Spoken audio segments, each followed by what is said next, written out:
Anoche me llamó una hermana al programa. Yo pensé que te había llamado él. Señor reprenda.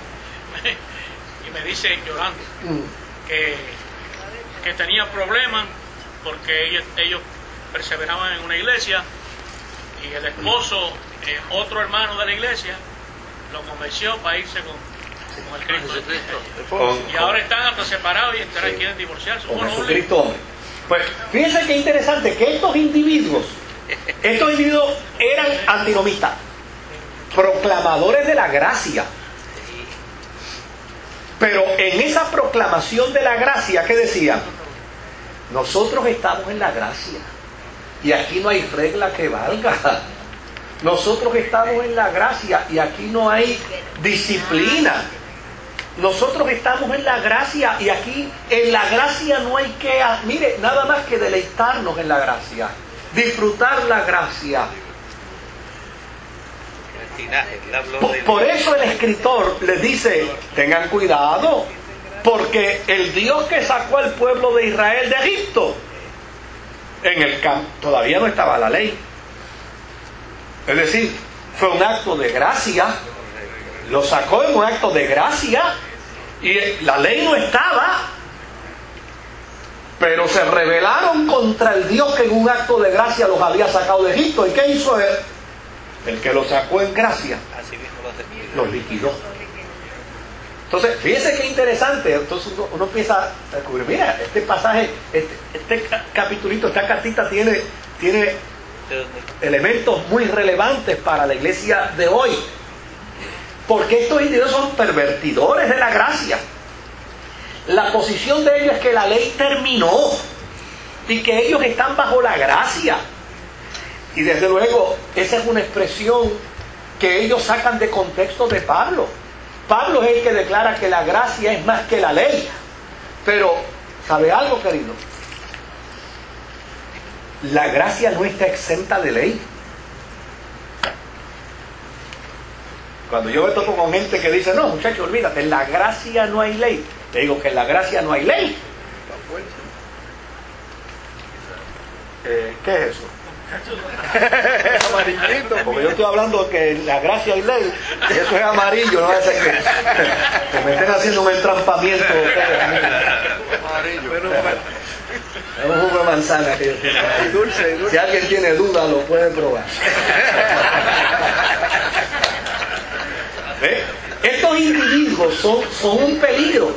Porque hay gente que viene y le dice a uno, no, mira, es que está en la gracia. No. Cuando Pablo dice que la gracia es más que la ley, a lo que se refiere es llana y sencillamente a que lo que la ley no pudo hacer con el hombre, que fue salvarlo. Porque la ley lo único que hace es ¿qué cosa? La ley lo único que hace es decirte, pecaste. Pero no te dice qué. No te dice cómo puedes salvarte.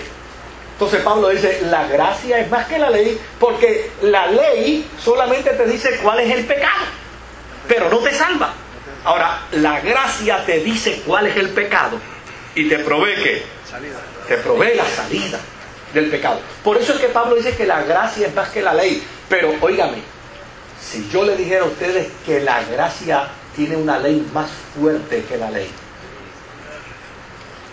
imagínense lo que digo eso. Si Dios te perdona a ti y tú no perdonas a tu hermano,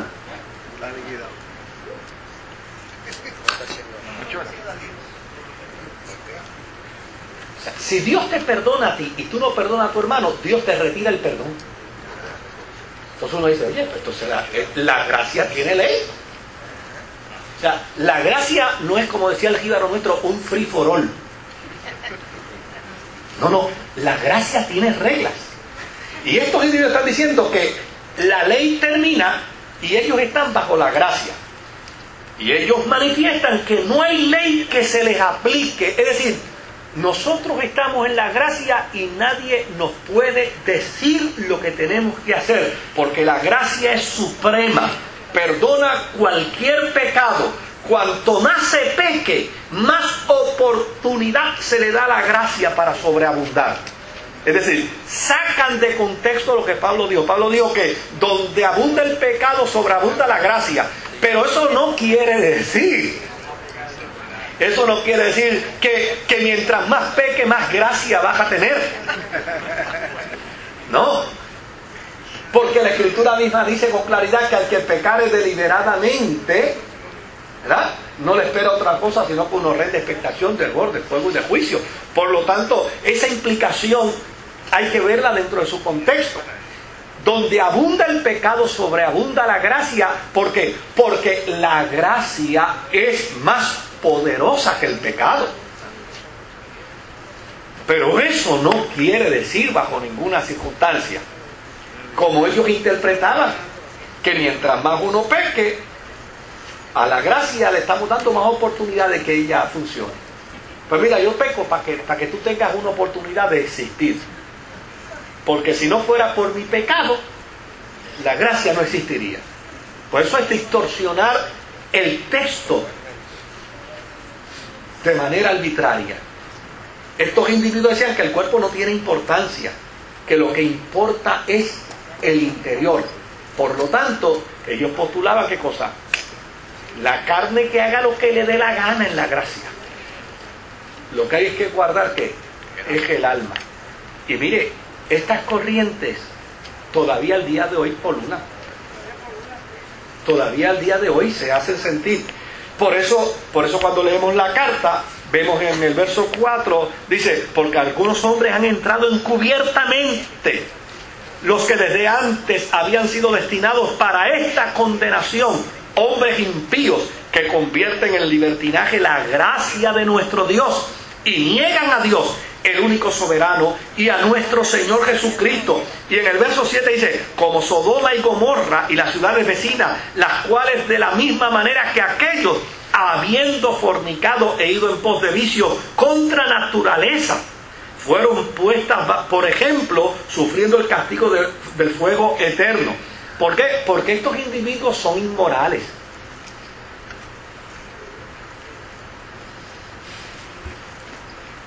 A mí me encanta la carta, porque la carta tiene un justo balance teológico.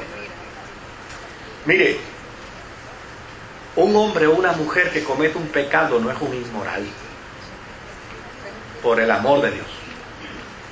No pensemos que un hombre porque comete un pecado, el que sea, o una mujer es muy inmoral, porque pecados cometemos todos. De eso no es que se trata. Aquí de lo que se trata es de individuos que viven en pecado y llana y sencillamente afirman que pecando le hacen un favor a Dios, porque de la única manera que se manifiesta la gracia es a través del pecado. ¿Y sabe cómo se le llama esto? ¿Cómo le llamó esto Jesús? Blasfemia contra el Espíritu Santo. Porque blasfemar contra el Espíritu Santo es pecar, disfrutar el pecado y no quererse arrepentir del pecado.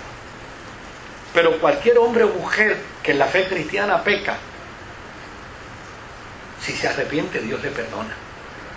Porque el que blasfema, blasfema porque no se arrepiente. Esa es la diferencia. O sea, una persona blasfema cuando no se arrepiente de su pecado. Lo disfruta y dice, si lo tengo que volver a hacer 100 veces, vuelvo y lo hago. Pues eso es blasfemar. Pero cuando un hombre o una mujer cristiano, por la razón que sea, peca, pero siente dolor por su pecado y confiesa su pecado y pide perdón a Dios por su pecado, la Biblia dice que el abogado tiene para con el Padre, a Jesucristo el justo, y el que confiesa su pecado hallará perdón y alcanzará misericordia. Por eso dice el escritor de los, acércate con confianza al trono de ¿qué? Al trono de la gracia.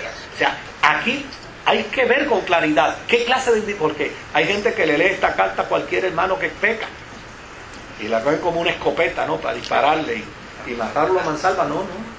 Mire, la Biblia es clara. El que diga que no ha pecado o no comete pecado es mentiroso. ¿Por qué? Porque todos podemos cometer en algún momento dado pecado. Ojalá y no, pero esa es la ley de la posibilidad en nuestra naturaleza humana. Ahora, la grandeza es de la vida cristiana es que como no somos esclavos del pecado, en el momento en que pecamos,